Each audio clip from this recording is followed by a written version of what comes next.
Je vous résume l'actualité du samedi 21 janvier entre 16h et 20h en 2 minutes et 29 secondes. Réforme des retraites, 150 000 personnes à Paris, selon les organisateurs.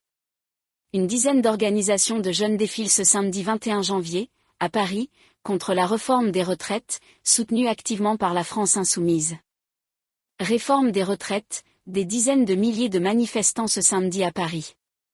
2 jours après une mobilisation massive dans tout le pays contre la réforme des retraites, la jeunesse bat de nouveau le pavé à Paris, ce samedi après-midi.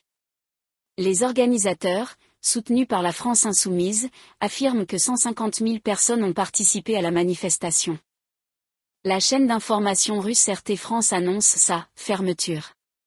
Cette décision était très probable compte tenu blocage des comptes bancaires de la chaîne par la Direction générale du Trésor, à la suite de nouvelles sanctions contre la Russie pour son invasion de l'Ukraine. En proie à des troubles, le Pérou ferme l'accès au Machu Picchu.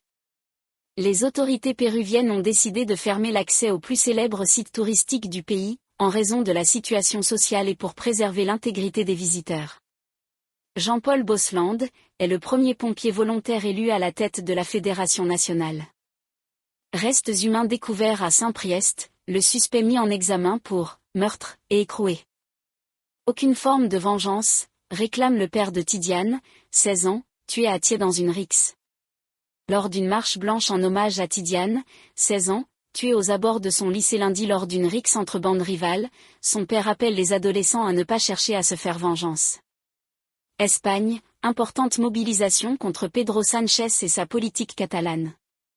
Plusieurs dizaines de milliers de personnes ont manifesté à Madrid contre le gouvernement de gauche de Pedro Sánchez, notamment contre sa politique catalane. Le chef d'un important réseau de passeurs est arrêté au Royaume-Uni.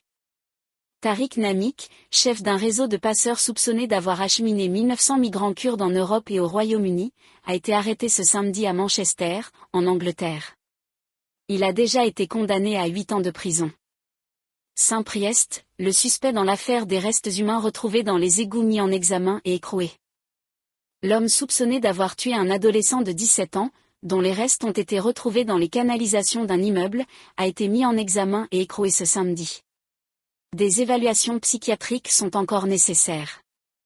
Pour ne rien manquer de l'actualité quotidienne, abonnez-vous à ma chaîne.